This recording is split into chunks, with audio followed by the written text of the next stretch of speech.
성경은 드라마다 두 번째 시간, 1막, 창조, 하나님이 자신의 나라를 세우시다. 그 중에 창세기의 목적, 창조주 하나님입니다. 이 창세기에 관하여 살펴보자면요. 이 창세기 기록자는 이스라엘을 이집트로부터 인도하여 이끌어낸 모세입니다. 여기에서 우리는 이 창세기의 목적은 무엇인가? 창세기는 모세 자신이 태어나기 훨씬 전에 일어난 이야기를 하는데도 불구하고 왜 모세 오경에 포함되어 있는가라는 질문에 대한 답을 생각할 수 있는데요. 지금 바로 답을 내지 않고 이 질문을 염두에 두고 지금부터 창세기 내용을 살펴보고자 합니다. 이 하나님은 누구신가 라고 했는데요. 창세기 1장에서는 하나님을 엘로힘으로 소개하고 있습니다.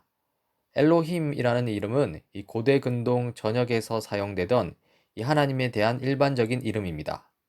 하지만 성경은 이 엘로힘이 무에서 창조 세계 전체를 존재케 하셨다고 말하면서 이 하나님에 대한 당시 일반적인 생각을 바꾸어서 이 하나님에 대해 새롭게 정의를 내립니다.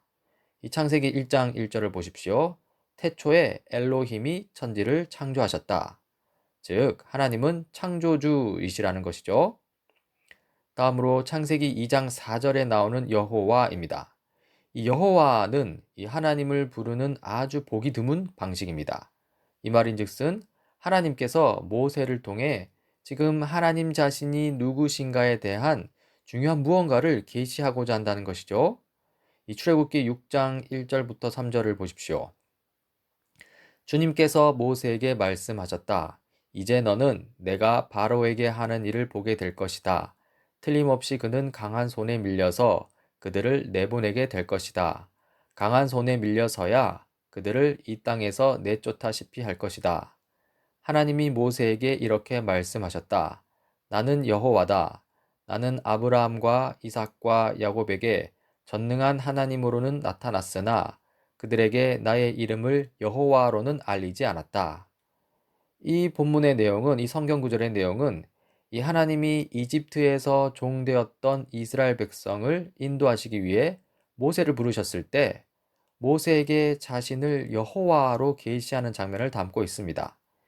이때 여호와라는 이름은 하나님이 자신을 신적 구속자, 즉 자기 백성을 종살이에서 구해내시고 신의 산에서 만나주시는 하나님으로 알리시기 위해서 선택한 이름입니다. 즉 여호와 하나님은 바로 구속주 하나님이시라는 것이죠. 자, 이제 두 이름을 종합해 봅시다. 여호와 엘로힘이죠. 여호와 엘로힘은 이렇게 풀어 설명할 수 있습니다. 이스라엘을 종살이에서 구해내신 구속주 하나님은 하늘과 땅의 창조주, 만물을 지으신 창조주 하나님이시다. 이렇게 하나님에 관한 계시를 받는 이 대상은요, 이스라엘 백성인데요. 이스라엘 백성은 처음에 이 모세의 출애굽 사역을 통하여 하나님을 그들의 구속주로 알게 됩니다. 그리고 나서 모세가 기록한 이 모세오경 창세기를 통해 창조주 하나님을 알게 되는 것이죠. 이 오늘날 그리스도인도 마찬가지인 것 같습니다. 이 그리스도인은 보통 하나님의 아들 예수님의 구속 사역을 통하여 하나님을 우리의 구속주로 알게 됩니다. 그리고 나서 성경 전체를 통해 그 하나님이 존재하는 모든 것의 창조주이심을 참으로 믿게 되는 것이죠. 네, 작은 결론입니다. 그러므로 우리가 우리의 신앙에 대한 증언을 시작하려 할 때, 그리고 우리 자신의 개인적인 이야기보다는 이 성경 이야기를 시작하려고 할 때, 우리는 그 모든 것의 시작인 창조 자체로 돌아갈 수밖에 없습니다. 이 창세기 1장 1절이었죠. 태초에 하나님이 천지를 창조하시니라. 다음으로 이스라엘 백성을 위한 신앙이라고 했는데요. 이 창세기의 원래 독자는 이스라엘 백성입니다. 오늘날 우리에게는 창세기 1장과 2장의 내용이 낯설게 느껴지고요. 그래서인지 다양한 해석을 내놓습니다. 하지만 창세기의 첫 번째 독자인 고대 이스라엘 백성은 창세기를 완벽하게 이해했을 것입니다. 이 말은 이 모세오경이 기록된 당시의 고대 세계의 배경에 비추어 창세기를 읽을 때만, 그러니까 이때 배경은 이스라엘이 포로 생활을 했던 이집트, 또 이스라엘이 정복하기 시작한 땅 가나안, 또 메소포타미아 평야의 고대 바빌로니아라는 배경을 생각할 수 있겠죠. 아무튼 이러한 배경에 비추어 창세기를 읽을 때에만 창세기 이야기가 전달하고자 하는 메시지의 힘을 깨달을 수 있다는 것입니다. 이 창세기의 목적과 관련해서는요, 이 창세기는 이 정보 제공을 위한 책만은 아닙니다. 즉, 창세기는 단순히 창조가 어떠한 방식으로 이루어졌는지를 알려주려는 책이 아니라는 것입니다. 이 창세기는 논쟁이 담긴 책인데요. 창세기는 고대 근동의 우상 숭배에 맞서서 세상이 누구에 의해 창조되었으며 누구의 것인지에 관한 책입니다. 이 세상에 대한 이 관점의 차이가 있습니다. 이 고대 근동에 널리 퍼진 믿음은요, 이 해와 달, 별 등의 신들이 세상을 다스린다는 것이죠. 하지만 창세기가 말하고자 하는 바는요, 유일하신 한 분 하나님께서 세상을 창조하셨고, 따라서 세상을 다스리신다는 것입니다. 가령 해와 달에 관한 이 창세기의 서술을 보십시오. 창세기 1장 16절입니다. 하나님이 두 큰 빛을 만드시고 둘 가운데에서 큰 빛으로는 낮을 다스리게 하시고 작은 빛으로는 밤을 다스리게 하셨다. 또 별들도 만드셨다. 이 성경 구절에서 해를 큰 빛이라 하고 달을 작은 빛이라고 하면서요. 그리고 해와 달이라는 그 당시 통용되는 이름을 지우면서요. 그것들이 하나님에 의해 창조되었음을 분명히 언급합니다. 즉, 창세기는 고대 근동 사람들이 섬기는 해와 달이 이 신적 존재가 아니라 하나님의 피조물임을 선언하는 것이죠.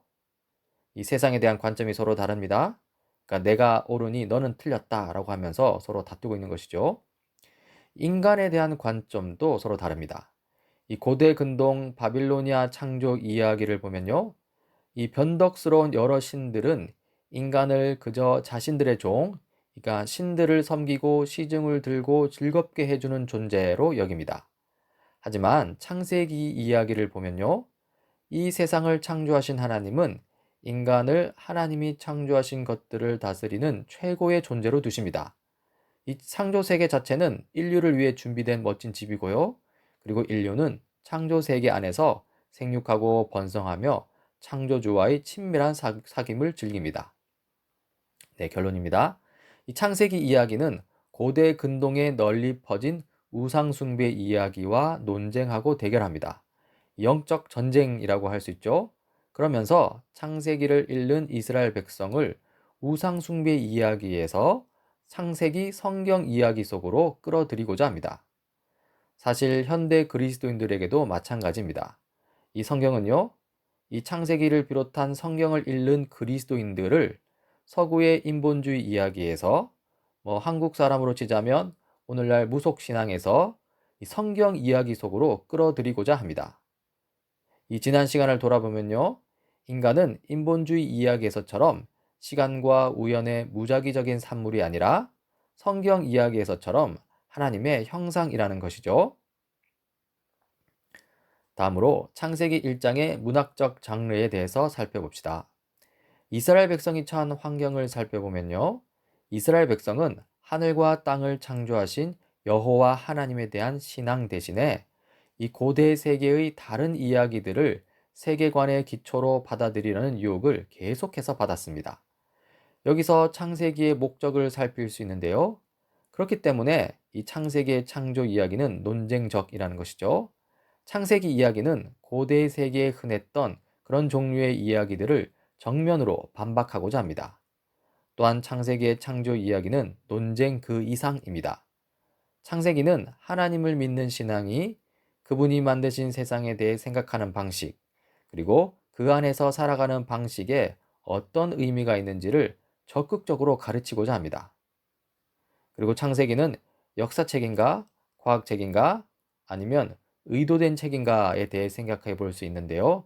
먼저 학자들이 동의하는 바는요. 이 창세기 처음 몇 장에 나오는 이야기가 아주 세심하게 편집된 이야기라는 점입니다. 즉, 창세기 1장과 2장은 역사적 사실이나 과학적 사실만을 단순히 나열한 책이 아니라는 것이죠. 그 이야기를 편집하면서 기준으로 삼은 이 신학적 의도가 담긴 책이라는 것입니다. 그렇다면 창세기에 담긴 신학적 의도는 무엇일까요?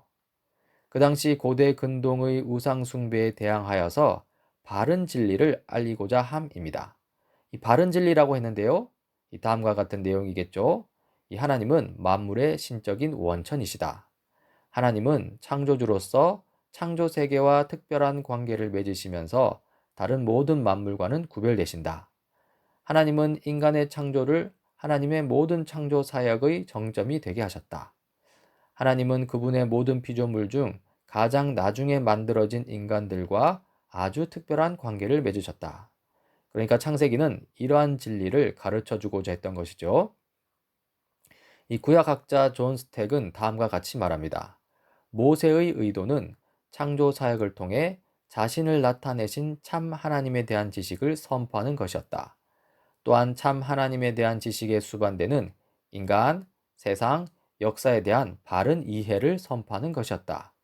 그리고 당시 세계 전역을 지배하던 거짓된 종교적 개념에 맞서서 이런 문제들에 대한 진리를 선포하는 것이었다. 네, 결론입니다.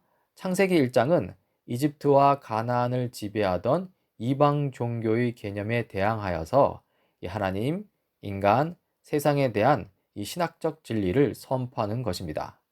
그리고 그 신학적 진리의 내용으로 다음에 세 가지를 들 수 있는데요.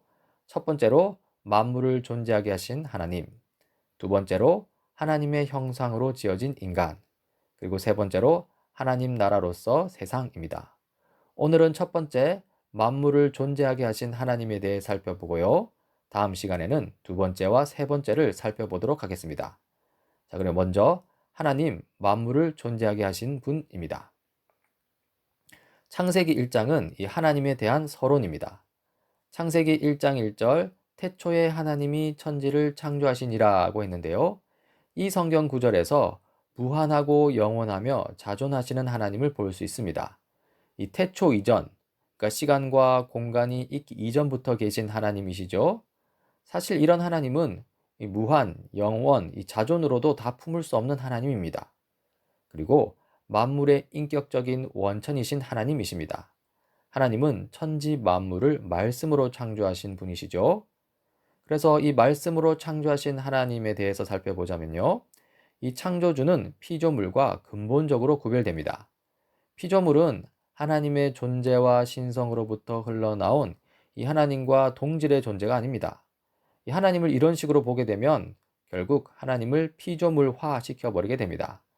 따라서 피조물은 하나님의 인격적 의지, 곧 하나님 말씀의 산물입니다.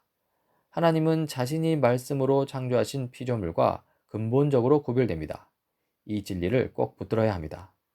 그리고 또한 창조주는 만물의 소유주이십니다. 여기서 이 천지, 창세기 1장 1절에서 천지란 이 창조 세계 전체를 가리키죠.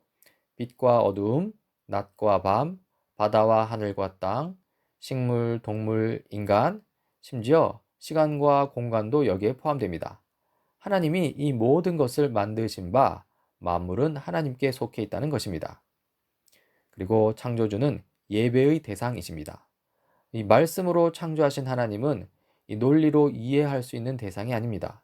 그저 우리 믿음과 예배의 대상이 되실 분이시죠. 참으로 하나님은 논리로 이해할 수 없는 분입니다. 이 본회퍼는 이렇게 말합니다. 성경이 시작되는 지점은 창조 지점이겠죠.